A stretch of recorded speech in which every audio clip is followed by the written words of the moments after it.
Alrighty. Happy Saturday, Happy everybody. Saturday, guys. Thanks for sticking with us for this first, 9-10 minutes after 9. It was a mad dash for us to get here. Sorry. So I know. I'm Sean McManus. This is Allison McManus for Spoken Garden, if you didn't know. Thanks for being here. And, we see everybody in the chat. This is great to see you all. We're back live. We took a little hiatus. I'm like we said, if you saw, we just put a video out yesterday as well. It's been kind of a crazy few weeks. Yeah. It's been maybe for you as well. It's just... Well, and with the weather too, it's been extremely warm here in the Pacific Northwest. Maybe you've noticed it's been really warm in the rest of the United States too. Everyone's having a heat wave. So, it is July. Yeah, a lot of watering going on, a lot of heat waves happening. So the important thing, we've got you guys here to chat with. We have our tea and coffee. Where's your coffee? It is right here. This is one of those mornings, like you said, mad dash. Like my mic fell off right before we went. This is my third cup of coffee.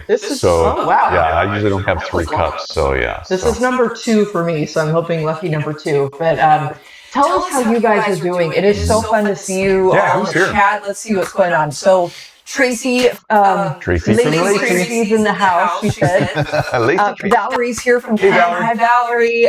Ann Moy from Maryland. Yes. Hi, Ann. This is great. Woohoo. We're so happy. Thanks for being here, you guys. Yeah, we've been really wanting to get back live with you to just chat and find out how you're doing and what's going on in your garden. Yeah. Right. I can't remember when was our last live. Was it about a month ago? It was about a month ago. I believe it was June 8th, something around like that. Wow. So Mark's here. Hey, Mark. From Texas. Hi, Good morning, Mark. You guys, what's going on in your garden right now? Tell us what's up. Are you busy? Have things slowed down a little bit because it's just kind of care, it's not so much planting or... Oh, make sure to take the poll real quick in the chat too, because today's all about fertilizing. Today is all about fertilizing. That's something we're doing. For Sean and I, most of you know, we live 2 hours away from our garden, so it's been kind of a mad dash, speaking of this morning. We can use that word in a lot of different ways. It just fits. I think it's just mad dash Saturday. But just to get in and water and get everything ready. And it's been a really fun challenge, I guess, for us. We have a lot more plants this year than we've ever had before. Almost double. I mean, literally. We had a lot at our old house, but we left a lot of them there. So having plants in containers is a totally different challenge, right? And, of course, yes. And we received, was that June or was that the beginning of June or end of May? It was around mid to end of May. So we received over 60 new plants from Proven Winners, the hat. See the hat? Yeah. And so Proven Winners, annuals and perennials we received, and we couldn't talk about them until after July 1st. I know, it had like a patent issue, and they asked us all not to speak about them, and now we have the go-ahead, so we're just like, it's go time. Yes, and so we've had all these new plants. Like Allison said, we've got a lot of new plants. Our plants probably in the last year, maybe 2 years, has doubled. Literally. There are so many new plants. And so if you didn't know, if you haven't seen it yet, we had a garden tour for July, for this month. We got it released yesterday afternoon, yesterday early evening. So if you haven't checked that out, definitely check that out, because some of the new plants from Proven Winners and other places are highlighted in that video. And it's just a part 1. We're going to do at least a part 2, maybe a part 3, because there's so many. So we would love to take you along with us just in person and show you and talk about everything, because we're all such plant geeks together, right? And we would love to see your gardens too. It's just so fun to share all the hard work we've all been doing. And just what are some of our favorite plants right now? Like, do you have a favorite in our garden? Right now, it's a toss up for me between the Scabiolus. Sounds like a pasta dish. Yeah, you're making me hungry. And then the new Angelonia. So, I mean, those are some that I'm looking at. What about you, honey? Real quick, Valerie said there's lots of echoing happening. Oh, okay. Sorry, guys. Fix that. Maybe something's up too high. Yeah. We'll check into that right now. Thank you. Yeah, thank you, Valerie. Thank you. So here, let me turn that down a little bit. Maybe I'm talking too loud. We'll try this and let us know if there's some volume issues that if it's better or whatever. Yeah, we just tweaked it. Let us know, guys. So favorite plant of mine right now, can we break it into perennials versus annuals? I mean, it's so hard to pick a favorite. I mean, if we just went with the new plants, I think one of the Supertunias that we're growing. I think Supertunia Tiara Blue might be kind of one of my favorites right now. Now, And that's one of the proven winners, isn't it? Yes. Yeah. Yeah. It's gorgeous. If you haven't, Tracy just said she hasn't watched it yet, but you guys are going to love this when you see it. It's this gorgeous, deep, it's almost like purple, but they call it blue. Which one is it? This is the Tiara blue. Oh, the Tiara blue. So it's kind of like a purple with this white glow just emanating out of the center. Kind of all of the tiaras in that whole series, they just kind of glow. Oh, it's so pretty. We have the other new one they're introducing is called Tiara Pink. So it's like a kind of a bright, beautiful pink color with this white glow coming out of the center. Again, these are petunias. They're super tunia line. They'll be out next year. We're really loving the way they look and pop around the garden. And it was really fun to pair them with other plants. So I'm thinking beautiful. Like, how do we overwinter those? We can try. We'll find them again next They're year. not hardy in our area, but we'll yeah. Thank you, Valerie. You know what? You know what it was? It was the mic's volume was a little up too high. It was up a little bit too high, and the camera volume was actually on, so I turned that off. Probably no more echoing. Probably okay, cool. Thank you so much for letting us know. We never know. Tracy asked, are they Vistas? No, they're not. There is a new mini Vista they're introducing, and we will show you that in the video as well, Tracy. It's called Plum Vein, and it's gorgeous. You love that one. I really like that one. You'll find out why. You got to watch out. You got to watch the video to find out why. I know. The two that are new are just the basic, like, Super Tunia line. They're like the bigger ones. Yeah. Oh, yeah. Yeah. Beautiful plants. So definitely check that out. More to come on that. So what's going on? I know. I'm like, okay, pause on us talking about how much we love our plants. Tracy said she's been getting up really early to water the garden. I mean, raise your hand if you're in that boat. Well, we're not in our garden, but we try to get there as early as possible. It's very hard. It's a 2-hour drive, so we're doing the best we can. Up at 4:30, get there by about.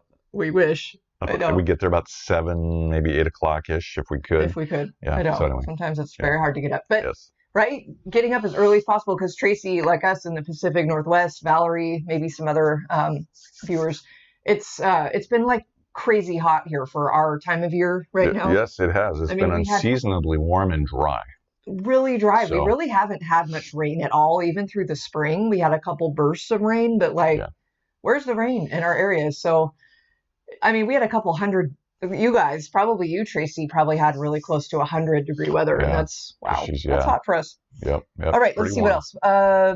Mark's using pelleted. So, talking about fertilizers in our poll, Mark's saying he uses more of a long-term pelleted, and then more frequently a liquid water soluble. So a combo, cool. That's basically what we do as well. Yeah, right? Yeah. So time release fertilizer, and then a liquid fertilizer. Cool. That's great, Mark. Tracy is, what else? Just bought a Proven Winners water soluble. They have a fertilizer line. Oh, I didn't know that. Which we haven't tried yet. No, we haven't tried that. We love Espoma. We work with Espoma. So we'll have to give, we work with Proven Winners too, but not the fertilizers yet. Yeah. So we've used Fox Farm. We've used Dr. Earth. And those did okay. Really There's no negative reviews. No negative reviews. I know, you're right. But they worked okay. But what we've had the most success with so far is Espoma. So just wanted to say that. Yeah, I know. And you'll have to let us know, Tracy, what you think of the Proven Winners. Yeah, totally. Yeah, we should contact somebody there we know and see if we can try it out. Yeah. Cool. And in Maryland, it's been in the 90s for a few weeks. Yesterday it was in the 70s, so today it's back to the 90s. Thankful. They got some rain yesterday. Good. So good for you.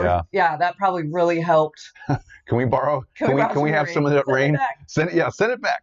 And she said she loved our video last night. So thank you for watching. I know it was kind of long, but it's a longer one. But we got a lot to say. Thank you. A lot to show. We always have a lot to say. Yeah. Yeah. Let's see, Valerie. Oh yeah, you mentioned that it was better. Okay, Mark said he's been watering, he's been mulching, planting more now than in the spring. Okay.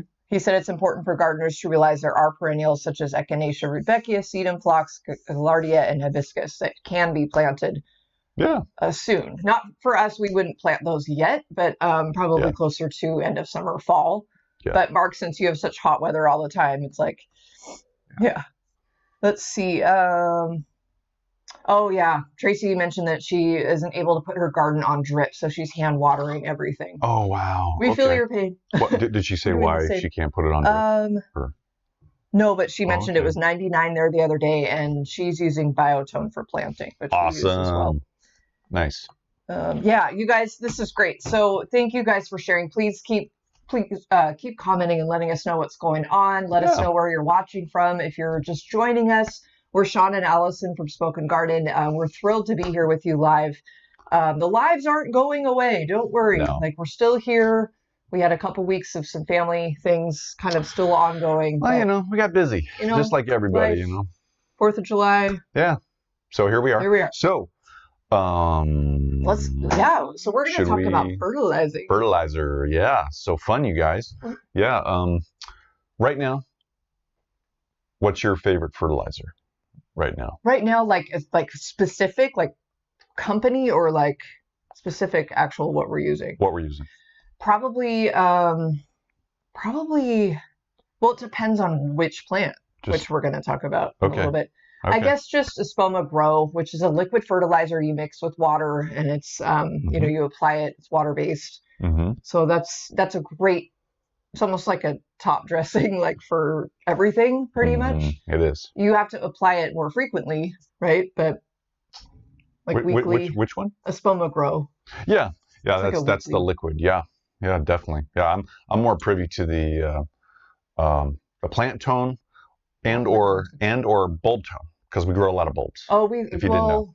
You're right. I love bulb tone. We just haven't been using it recently. Yeah, not yet. So I like all that stuff. So yeah. So anyway, so both of those are Espoma. So just, you know, espoma.com or espomaorganics.com, I think, maybe. So yeah, right, so let's get into it. What we wanted to do is just, we figured fertilizing's on everyone's mind. We're all doing it. We've been doing it possibly since spring. There's certain plants that we're not fertilizing. There's reasons why. So we just thought, let's just open the conversation about fertilizing, right? Yeah. What are your questions about it?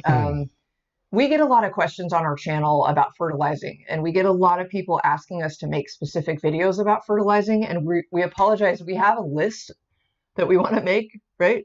We haven't got to all of them yet, but no, there's a lot of questions on fertilizer. And, great questions. And you know, it can be really specific to certain conditions or plants too. Obviously, because we're talking about gardening, so there are some very needy plants that need a lot of fertilizer, or certain types of fertilizer, and then there's plants that just love any fertilizer. So anyway, so there's a lot of different things going on there. So yeah, so today we wanted to talk to you about, you know, the difference really quick about time release versus liquid, some benefits to either one, and then get into what to fertilize now and maybe what to skip, or to maybe use kind of some different fertilizers, and then some examples of those fertilizers for specific plants. Yeah. So I don't know why it looks like that. I don't know what you mean. Well, the like bars are kind of like. Yeah, they're at a. Yeah, I don't know. They're supposed to bounce back into place, but here we go. Here we go, folks. Okay. We have a lot of info. Okay. Yes. So go ahead. Well, I guess some of you maybe know some of this already, but if you have any other ideas to offer everybody, let us know in the chat. Benefits of time release versus liquid. I mean, it's kind of obvious, I guess, a little bit. Time release is for a longer application period. I mean, it lasts longer for longer treatments. It's usually a one and done, usually. For that specific time. Yeah. Yeah. It's water activated, so it's in the soil. You're mixing it in usually. Some of them you stick, like there's like actual pellets you can like stick into the soil, right? So you're talking about like plant tone or something like that, where you put it on the top of the soil and then you mix it in. Yeah. I was thinking about we don't use synthetic fertilizer, but the like Osmocote. Yeah. Osmocote, you usually aren't supposed to really mix it in. Some people do, some people don't. You know, it's up to each person really to do what they feel like they want to do. I was always taught not to mix it into the soil, because if those pellets come in contact with any plant roots, they can literally burn the roots and it'll kill that root. It'll damage the plant. So it's always good just to have that right on the top of the soil, and then it gets water activated right away when you're watering, and then the good stuff goes down to the in the soil through the soil profile, and the roots get to suck it up, right? So, but yeah, so lots of different things out there. it's really fun to think about, for the time release. We usually think of time release too, and this isn't, maybe other people have different uses for the time release, but we like to use the time release definitely for the perennials that we grow, and definitely for bulbs, because I mean bulbs, they're down on the ground. If you can get that bulb tone or even that plant tone down there, and get that bulb really ready to go with that one-time application when you're planting them, really, really good idea to do. And then also veggies, because a lot of times the vegetables, they grow so big, even in containers like we have or the raised beds, it's kind of hard to get sometimes more fertilizer in there over the soil. So it's good to do it right at the beginning of the year, especially if you have maybe a 3-month, 4-month, or even a 6-month time release fertilizer or something like that. It's good to get it in when the plants are small. You can really get in there and work the soil a little bit, and then you don't have to touch it pretty much the rest of the season. So yeah, I mean, it's a time saver. I mean, that too. Because I mean, that too. Raise your hand if you've forgotten. I mean, you try to get on a fertilizer schedule. For us, it's, again, we're driving all the time, so Fertilizer Friday. I know a lot of people do that. So you do your liquid fertilizer application like every Friday morning, so then that reminds you every week, do it. But we kind of tried that at the old house, and you get busy, things come up. If it's not set in our phone calendar, we forget. So it's just time release is nice for that matter. I like that because it's kind of a set it and forget it. Yeah, definitely. And I see in the chat there, Tracy says, I scratched it. Yeah. I think you're referring to the Osmocote. Or or not Biotone, maybe some of the. Okay. Well, maybe it wasn't the Osmocote, but everybody does it a little bit differently, and it's okay. So I don't want to say oh, that's wrong, or oh, that's because it's whatever you can get away with, whatever works for you, really, in gardening. Yeah. So well, and it depends on the type of fertilizer, right? Well, that's what I mean for Osmocote too, so that type of thing. But anyway, so liquid fertilizer, usually it makes the fertilizer a lot more usable. You get to skip a step where it has to be activated first with the time release. It has to be activated first with the water and then go in. With the liquid, you mix it up, it's ready to go, and then you put it down, and it just literally goes down in, and it's a little bit faster. For the plants, they can take it up possibly faster too, depending on your situation, and also, is the soil wet? Are the plants healthy to take it up? There's a lot of different best practices and certain situations that can apply. So anyway, so we like to think of the liquid fertilizers too as more of for annuals and veggies, because it's that quick application. Just but you got to do it more often. Once a week, twice a week, once every week. Every 2 weeks, something like that. Well, and so to be totally honest, we kind of do a blend of both. And I know, Valerie, you mentioned the same thing in the chat. And so did Mark. Oh, Mark did too. Yeah. That's right.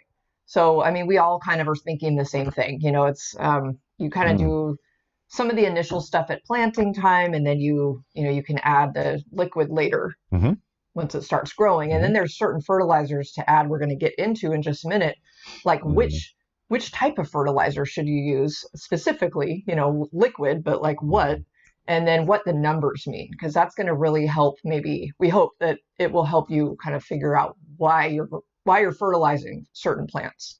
Definitely. And, I always think about, if I'm using a time release fertilizer, and then I'm also applying a liquid fertilizer over the top of it, am I going to burn the plants? Is the plant going to react well to it? Is it, And I think that's normal for everybody pretty much to think about, because you don't want to overload your plants. You want them to survive and thrive and flower and fruit, and produce that beauty, and even the vegetables or, fruits that you're going after. That's your goal and the ultimate goal, right? But the funny thing is a lot of these fertilizers, and we'll get into this in a minute, but they build it into a lot of these fertilizers for the general public, for the general gardeners out there, that you really can't overload the plant.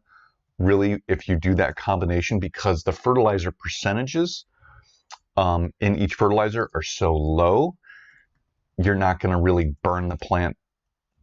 You have a less of a chance of burning the plant, using those fertilizers, versus if you're using some type of commercial fertilizer that's super high numbers, and we'll get into that again in a minute. But those fertilizers, you can burn a plant pretty easy because the percentages and those numbers are so high. But with general, for home gardeners, they kind of build it in with lower concentrations and percentages of the nutrients, so you really can't burn your plants unless you try really hard. And we really appreciate that.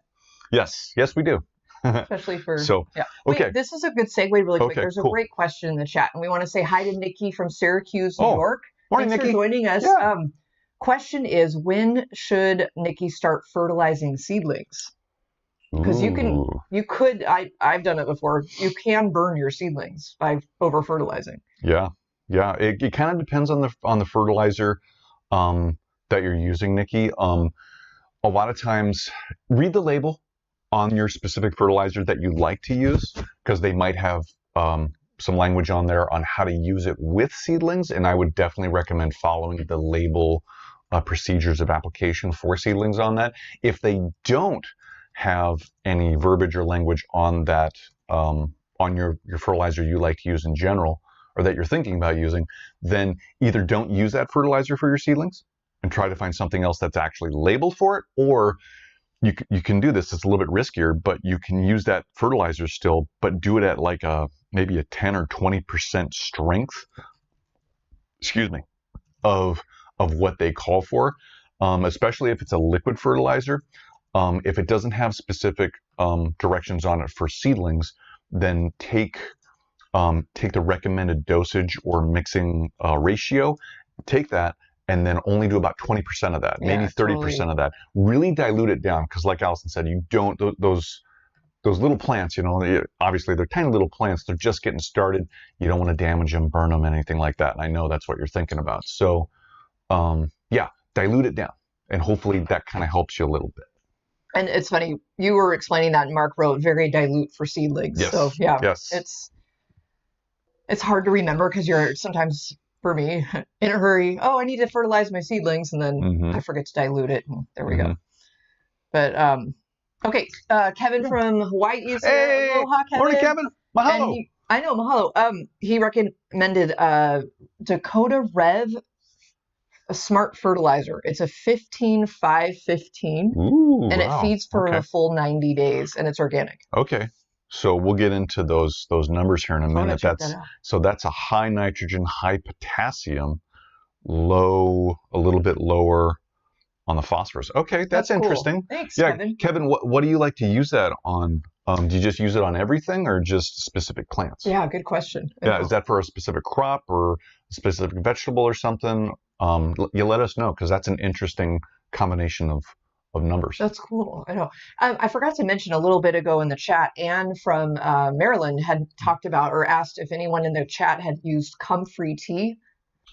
I've heard of it. I said that we don't have any experience with that, but we would love to know if anybody has any experience. And Tracy just mentioned she thought about making a compost tea as well. Would that work as a fertilizer? Yeah. Some people do. Yeah, some people, we don't have any experience with it, so we can't really talk about it or talk to that point. But anybody in the chat, if you have, and if you want to tell Tracy about it, definitely let her know. That's cool. I know. I want to know more about that as well. We've never really had either time or space to do any of those kind of things, but maybe in the future. Tracy said she has a worm farm. What? That's so cool. That's great. Really cool, Tracy. So Tracy, let us know too in the chat. How do you use the worm farm in conjunction with your garden? Do you use the worm castings or anything like that? How do you pair that together with your garden or not? That'd be really cool to know. I would love to know. Speaking of like worm castings and stuff, we've tried also in the past, which we have a picture of in a minute, Fox Farm fertilizer, and they're out of, I believe, California. They're totally organic. We're going to get into that in just a minute, but they have a product. They have a liquid fertilizer that has a bunch of like worm castings and different things in it. And is that the one on the screen? I don't think it's Grow Big. I think it's called something else, like it's one. Tiger something, or they have some interesting names for their liquid fertilizers. We've never tried their like pelleted or like granular, I guess, fertilizers, but it was okay. Fox Farm wasn't too bad. I found that the bottle went really fast. I think, and that's what Tracy was saying about something else too. She was mentioning, and I was going to bring that up too. Dr. Earth is another brand a lot of people use for fertilizers, and they are organic as well. They have pelleted and granular, and then they have liquid. We'd only ever tried their granular kind, and it was okay. I wasn't super impressed. Yeah, it was okay. I mean, nothing negative. Nothing negative. But we've had the most success with Espoma's products. I know. And so we really have. And we, both of us came from more like Miracle, you use Miracle Grow, you use Osmo Code. And that's fine. I mean, it works for So that's the world we came from growing up, both of us. And then, as we started doing what we're doing here, we started getting the more organically based products. And Espoma right now has done the best for us. And I think is also we started working with them. So it's like that too. Started trying out their products. That too, but we've been using their stuff for a while. For years actually, because we've been trying out. We tried out Fox Farm, we tried out Espoma, we tried out Dr. Earth. I think there was something else. But anyway, Tracy mentioned she had tried Dr. Earth has a liquid now, they've had it for a bit probably, and she said she found it was kind of expensive and just didn't last very long. Some of these sometimes they're just small bottles. Well, and some of them come concentrate, some of them don't, and you throw. Whether it costs a lot to produce or not, sometimes somebody throws organic on it, and all of a sudden the price jumps up. I know, exactly. So anyway, we're being covered up here, guys. Sorry. Let's see, a couple things in the chat, and then we'll get into this. You guys have probably already read this whole slide by now. Let's see. I missed some things. Sorry if I missed a couple comments here or there. Kevin got back and said he put a pepper emoji as far as for his it's for his Dakota Rev. Okay. And then he had like a super hot, like sweaty guy in a fire. So it's like he uses it for his hot peppers. That's really cool, Kevin. That's super cool. That's really cool. So, okay. So we'll have to check that out. Tracy said the worm castings, she uses them in her raised beds where she plants veggies, and they're all really healthy. I bet. Yeah, awesome. That's great to cool. use. Yeah, a lot of people. I know Miss Scylla. She does a lot of teaching about like worm castings, and she's from Learn to Grow. Learn to Grow. A lot of you might follow her. She's awesome. She's up in our area as well. She's up in Bothell, I think, Washington. So R. Olson. Good morning, R. Olson. Good morning. Thanks for being here. I just saw you in the chat. Neptune's Harvest Rose and Flowering Liquid is expensive, but works really good on flowering plants. Never heard of that. Neptune's. Okay, Neptune's Harvest. Thanks, R. Olson. There's another, I know there's so many. There's something called is it Jake's or Jack's or? I don't know. I don't know. There's so many out there. There's a lot of great companies, a lot of great products out there. So too many products, too little time. Okay. So now getting into fertilizers, I think everybody here, at least in the chat, is a weathered enough gardener. They already know what the NPK stands for, but we're just going to go through it really quick. N is for nitrogen, and P is for phosphorus, K is for potassium. And we broke it down here to make it just really easy to think about how do each one of these numbers for NPK on a fertilizer equate to what happens with the plant out in your garden. And so nitrogen is usually for growth and leaf growth, stem and leaves growth, that biomass. It promotes the plant to grow all these new leaves and stems to then become that energy, the energy factory of the plant to produce, light energy to then sustain it and keep it going and to keep growing bigger and to finally, hopefully, when the time is right, get to the reproduction part. And then, then we get into the phosphorus, and that's more for flowers and fruiting. So that's how, the phosphorus number, that middle number, equates out into your garden, what you're going to see physically happen out in your garden, and it's to promote the development of reproduction and the fruiting, the crop.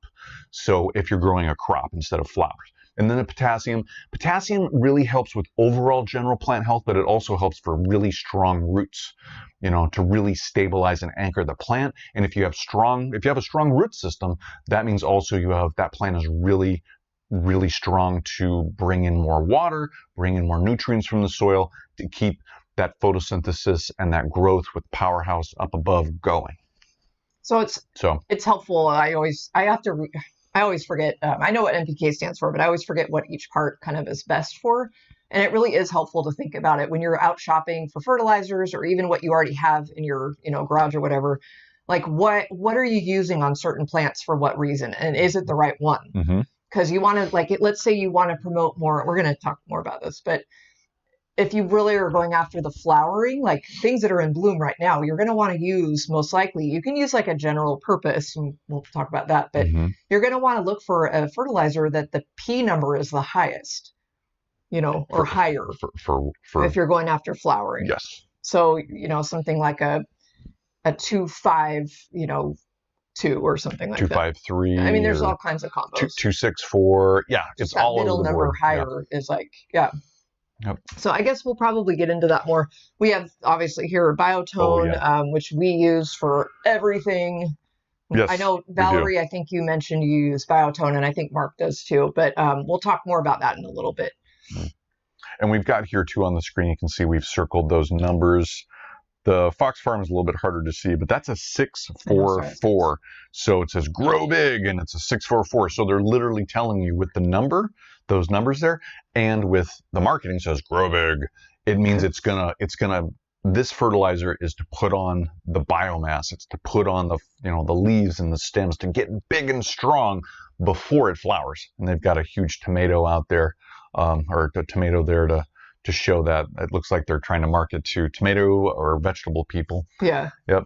And then the Biotone, it's a 433. So again, it's a little bit more balanced than the Grow Big you see there if you compare the two, but it's still got that 1 digit higher nitrogen, and so it's going to promote more of the plant growth, its leaves and stems. So anyway. Mark just had a good comment based on what we're talking about. Just, if you're going for flowering, you don't want a high-end number because you'll sacrifice flowers for vegetative growth. Yep. It's like you could use that product on a different group of flowers that maybe haven't bloomed yet. Totally. Yeah, good point, Mark. Yeah, I always look at the fertilizer too. It's almost like I say, well, in pruning, I'm telling the plant where I want it to grow by what I cut out. With fertilizer, you're encouraging the plant to do something very specific or more specific than it regularly would if it didn't have the fertilizer. And what are you encouraging it to do?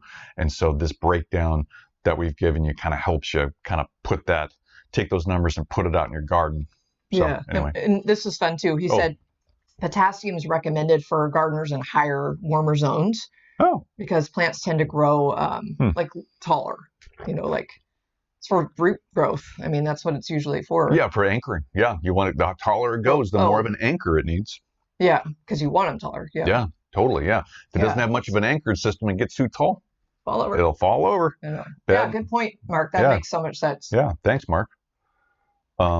So here we go. So, well, I mean, this is kind of a no-duh for most of us, but it's just a quick check-in. It's like, why are you fertilizing?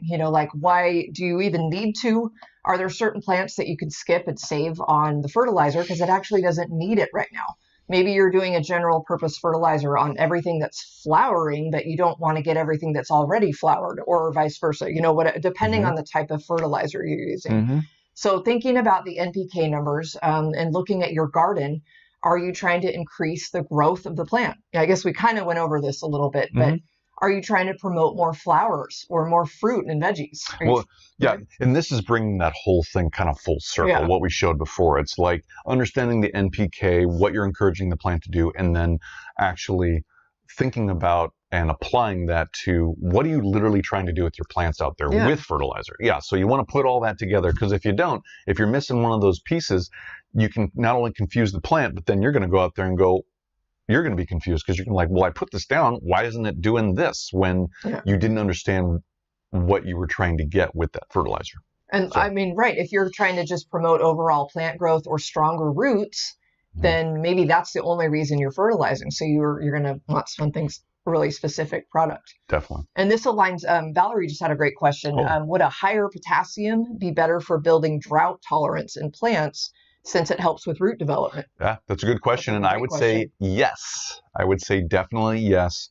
But again, it depends on the plant, and it depends on if you're going for drought tolerance, also think about what kind of soil you're growing your plant in. Does it have a good, not only a good water holding capacity to sustain the plant over drought periods, further down. What is that soil structure like for those roots to grow down into when you are promoting that with fertilizer, but also the nutrient holding capacity of that soil. A lot of people don't think about that. When you have more of an inert soil, like a potting soil, it's basically a sterile soil. Most potting soils that you're going to grab from out in from a garden center, they're going to be a combination, unless it's a specific type of potting soil, like garden potting soil that's been mixed by somebody else. Most of your potting soils, your general potting soils, are perlite, peat moss, and bark, or some variation of that. It's all sterile. it doesn't have a lot of organic, like live organic matter in it. So what you want to do is add a little compost to that, because the more natural, non-sterilized organic matter that you have, the higher the nutrient hold capacity of that soil should be. There's always a threshold of, when is it going to be, when is too much, or when is, at what level can the compost or organic matter reach that it doesn't really impact that nutrient holding capacity, and then what's the low end of that too. So where does it matter, where does it not matter? So, but I mean, it's always good to throw in that compost to make sure that you have that nutrient holding capacity in that soil. Which Valerie does, because that's funny. She mentioned a bit ago that she mixes in compost at planting time. So too. You're golden. Yeah, as long as you have in that soil profile too, if you want those deep roots, and you want to promote those roots to grow down into the soil, you need to have in that soil profile that organic matter going down to a certain level where you want that nutrient and water holding capacity to be, to survive those drought conditions, but also let those roots grow down into there so that plant can survive under those drought conditions, if that all makes sense. Exactly. So, and you might have mentioned this already, and I was thinking this too, and Mark wrote it as well. Just promote like the watering practices too, like deep watering and things like that. Yes, totally. So that's fun. Yeah. He uses a bubbler instead of a wanderer. Oh, cool. I know. We've never tried a bubbler. No. That'd be fun. Yeah, that'd be fun. We got to find one of those. Yeah. Good idea. So we already went through this slide pretty much. Okay, so let's go on to the chart. We're on to the chart. So just kind of, did you? Go ahead. What's up? Do you want to do this one? You go ahead, sir. This is just quick examples. I mean, just to kind of again, we're just thinking about our gardens, and we kind of came up with this chart system because we're kind of nerdy like that. But, just kind of breaking it down into what has already flowered. So thinking of things earlier in the year, what is flowering right now or about to flower, and then what hasn't flowered yet. Mm-hmm. I kind of did those backwards. But that's okay. But yeah, you can see up there, like what hasn't flowered yet, at least in our area, in our region, usually black-eyed Susans where we live don't flower until late summer, early fall, that time of year. Definitely mums. Definitely later in the year, asters, and then some veggies, depending on what those veggies are. And then also if you're doing, if it's more of a fall crop, a cool season crop, you might start to grow them now, but depending on what you're growing and when you're starting it, that's going to determine when you start to fertilize them and what fertilizer you use. So right now with you can see also here, before I get into that, what's about to flower or is flowering right now, at least for us, you can see there we got hydrangeas, lavender, glads, dahlias. And so, that's a specific fertilizer that we want to use for those. And we have another chart coming up here that equates all this in there. And then you can see they're already flowered. Obviously tulips, right? And then rhodies, edo peonies, and then forsythia. So they've got all those plants right there besides the tulips. The rhodies, peonies, and forsythia, they have a lot of biomass, but they're done flowering, and now they're putting on these are the types of plants that flower a lot earlier, obviously, and then they grow throughout the rest of the year to complete their growth cycle. So I'm going to go into this next slide because we're going to equate this now. Okay, here we go. So this is kind of, and this is just a general guide. This doesn't mean that, what you're already doing is wrong or any of that. Please don't take that this way. This is just kind of a guide. So thinking about what hasn't flowered yet, you might be planting some new things, or maybe, if you're still planting, you're using some type of fertilizer that you're using at planting time. For us, it's bulb tone or biotone. Those go in and sometimes both of them at the same time, because if it's a bulb, you can kind of mix both in. But you also might want to just use like a general purpose, so like our mums, they could do really well with like equal numbers of NPK, because just kind of getting them all beefed up and ready for the flowering season. Although some of ours are starting to bud up a little bit. They are, and there's that? Yeah, and so there's a funny thing with that. So we can get into that. Well, I can just talk about it right now. So usually mums, you want to fertilize and water them consistently right now, up until about maybe mid-August, maybe the end of August, with the fertilizer at least. But always keep them watered. And the reason for that is because if experience any drought conditions throughout most of the summer and into the fall, they're going to flower earlier. That's how they react. And so we have some of our mums getting a lot of water. Excuse me. They're putting on a lot of growth. They're not flowering. They're not starting to bud up yet. We have others that have had a lot of drought conditions because they've been further out and haven't been watered as much. They're literally budding up right now. And we saw some of this last year too because of the same reason. So, that's pretty much why that's going on. But so I wanted to make a point too here. You see in our far left of the screen, hasn't flowered yet. Right at the bottom, we put in there a 1-2-1 NPK. We put that in there because if it hasn't flowered yet, but you might want to start forcing it to flower, encourage it to flower earlier, you can try applying one of these types of fertilizers like this with a higher phosphorus number, and that can push the plant to, it can encourage it to flower a little bit earlier. It does depend on the plant too, and is the day length long enough? Is it actually overall general health? Is it growing right? Is it in the right location and soil? All these different things factor in, but you could push it and encourage it to flower too. There's so many variables. So anyway, that one specifically, I believe is that's a spoma. It's a liquid fertilizer called Bloom. Mm-hmm. Makes sense. Mm-hmm. I think it's that's the 1-2-1 formula. Mm-hmm. No, definitely. So things that are about to flower or are flowering, you can still use a general purpose fertilizer if you want to. And then what you're doing then is you're leaving it up to the plant to determine what it does and how much of that it does.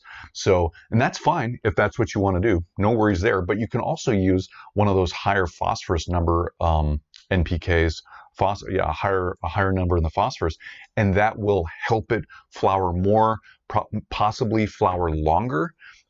And so that's always a good thing. It could too help with, depending on the vegetable, produce larger quantities of that vegetable, whether it's an actual vegetable or a fruit, so we just wanted to throw those out there as examples if you have a plant flowering right now or just about to flower. Yeah, that makes sense. And then for anything that's already flowered, so we were talking about in the previous slide, like our rhodies. We have rhodies that we would like to just encourage their growth and their root development and all of that. So we might use or even just their overall growth. So we would look for a higher nitrogen number. Yeah, and we wanted to throw that in there too because the rhodies, if you've ever observed a rhodie grow, they have, most of them are evergreen, some are deciduous, but the evergreen ones especially, they're green year round, right? They have their leaves year round. They're always photosynthesizing. They flower, and then they have their flush of growth right after that, right at the base or underneath where that flower was. And when you use one of these higher nitrogen fertilizers at that point, you're supercharging that plant or plants like that to really be healthy, to really grow a lot more than they normally would without that fertilizer. And you're really helping those photosynthesis, those light generation factories, those leaves really develop in all the stems and stuff. So it's kind of fun sometimes to apply a fertilizer like that to a rhodie after it's flowered and just see that huge flush of growth. So anyway, so that's where we were coming at with that. Let's go on to the next slide. Cool. So here's some of our favorites here. Yeah, now, I was just putting that up. Okay, and I wanted to ask too, I can't remember, do we have a slide that breaks down the NPK? Is that a little bit later? Or did we already show that? We already showed that. Okay, so I don't think we talked about this though. NPK, if you don't know, it comes down to the percentage of those actual elements, of those nutrients in that fertilizer. It's a percentage. It literally means a percentage in that fertilizer. So on the top there you see biotone. It's 433. That's 4% nitrogen, 3% phosphorus, and 3% potassium. And so, and obviously, what is that? That's 10%. That equals 10% of that total of that total fertilizer. The other 90% can be, and there's no negativities here. It can be additives. It can be different surfactants that help the fertilizer move better throughout the soil and the plant, wet down easier. It's better for uptake. It can be inert ingredients or fillers, different things. There's all different kinds of things that can be in fertilizers. So, but those are literally what those numbers mean. So you get down there and you got the garden food, 10, 10, 10. Well, it's equal parts, 10% nitrogen, phosphorus, and potassium. We loaded garden food up in all of our zinnia beds because they hadn't bloomed yet. And now they're all starting to like they're getting tall. They're really robust. We put it in all of our veggie beds. But how we use a lot of these, and again, sorry, we're pretty much promoting like Espoma, but there are a lot of other things out there. That's why we put the numbers there so you can kind of pick and choose. Espoma is what we've had the most success with over the last couple of years, so that's why we like to promote them. We do, yeah. And they're awesome people. We've met quite a few of them. Yes, we have, yeah. So biotone is, as soon as we're planting anything, whether it be a seedling, a transplant, I don't know, I can't think of any other examples. We put biotone down in the planting hole and we mix it in with the soil. Did you say bulbs? Not yet. Yeah. Okay. Biotone gets mixed in with this whatever soil, potting soil or whatnot that we're using, and then compost. Usually we use land and sea compost from Espoma, but we've used other things in the past as well. If it's a bulb, we'll add bulb tone in as well. If we don't have bulb tone, you can always go with biotone. In general, it is okay to use that in a pinch. Kind of a close formula, I guess. With bulb tone, you've got a higher bloom. But you can see, I forgot. Did you notice I put your picture in there? I did.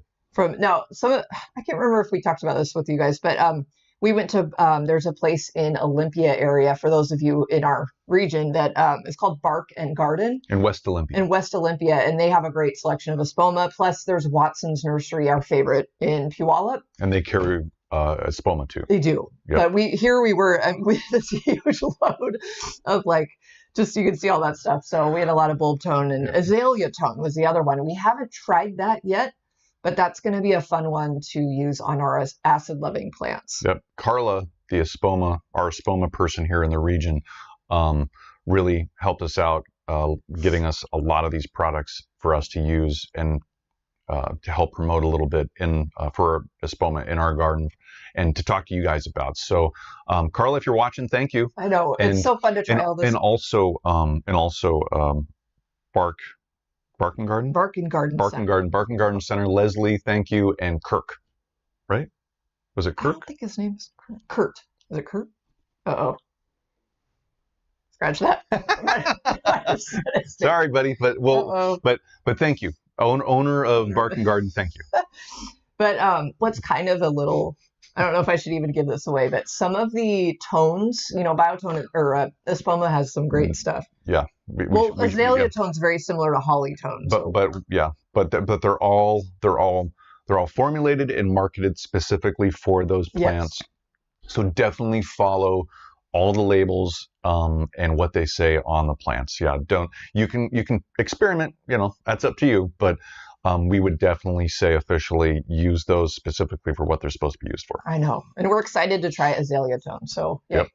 Yep. But, that's pretty much all we wanted to talk to you guys about. It's kind of a general overall fertilizer kind of an overview, I guess. Yeah, it can be simple, but it can also be very complicated if you want to get into the details. And in school, in college, I had to go through and do for fertilizer calculations, the percentages, and based on the percentages, how much of this do we apply to these petunias in this greenhouse or out in this field for these rhodies or whatever. So if you want to get into that, you can definitely get into that. It gets there's a lot of conversions that happen, and it's kind of fun. It's a good brain teaser, but it also can be very frustrating. We hope you got some bits, some golden nuggets out of this. It was really fun to talk about. I know. I mean, there's more we could do with it too. Maybe we'll think of. I was kind of writing notes on some upcoming topic ideas as we were talking. Oh, good ideas. And we linked up we have a pinned comment link pinned. Did I say that right? Of our Amazon store. We've been trying to get better at putting our favorite products, because a lot of people ask us, well, what do you recommend for this product or for watering or whatever? So we made a really fun fertilizer list. And again, this is all Amazon products, and we do receive a small commission. But if you're already shopping for it anyway, thank you for considering shopping from our store, because then we do get a little commission from it.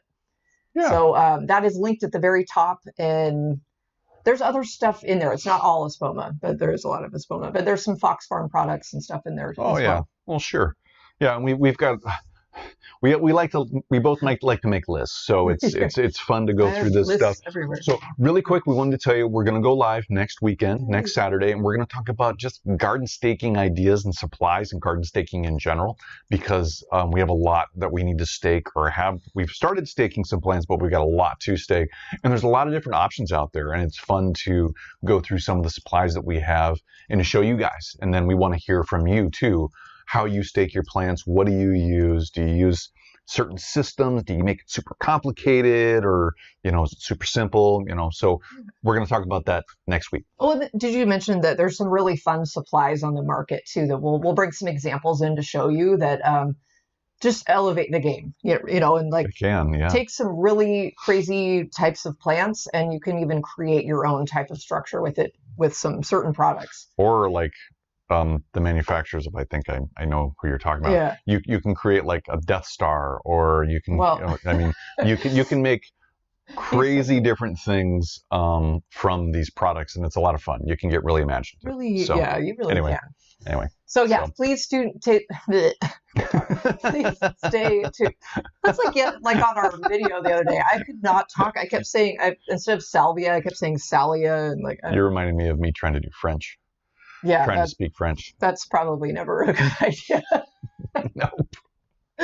But we will be back on the 20th is what I was trying to say. So please join us. And we always want to recommend these companies. We don't have any promo codes for Espoma yet, but we're working on that.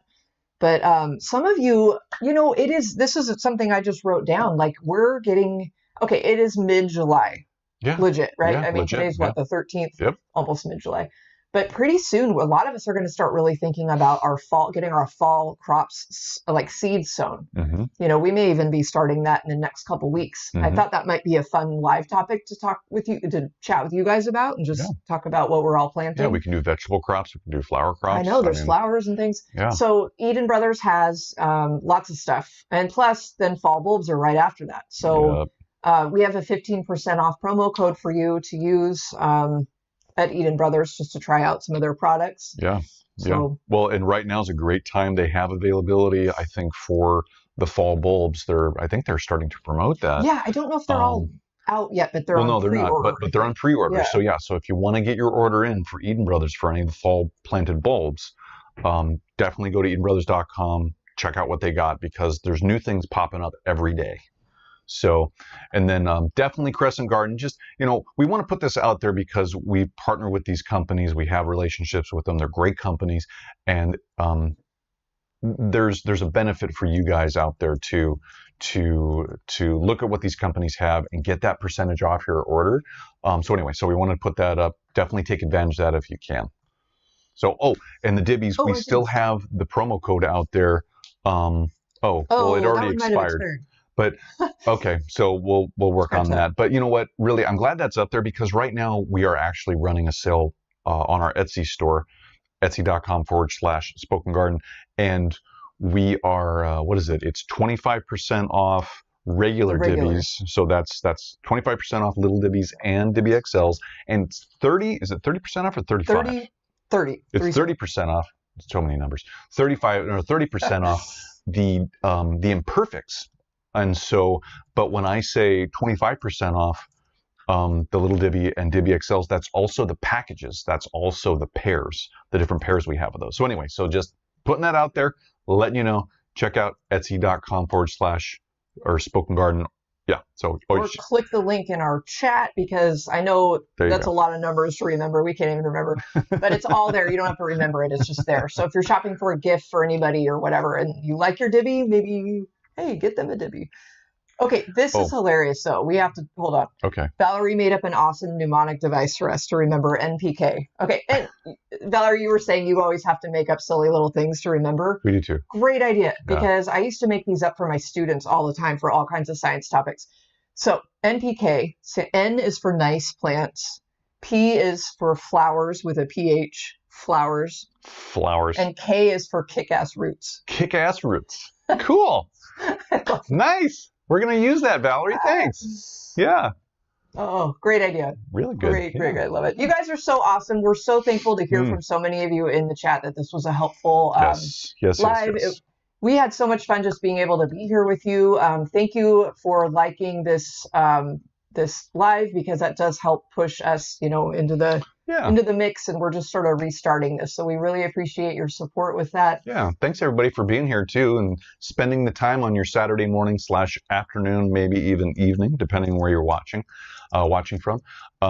Yeah, and it's really fun to just hear what you guys are up to. It's really fun to hear about all your gardens and stuff. So definitely let us know down in the comments if you're seeing this in the replay, what's going on in your garden, if we can help you with anything going on with fertilizers, from what we talked about. Really appreciate any and all comments. So thanks a lot. I know, thank you. And I guess with that, we hope you have a wonderful remainder of your weekend. Stay cool.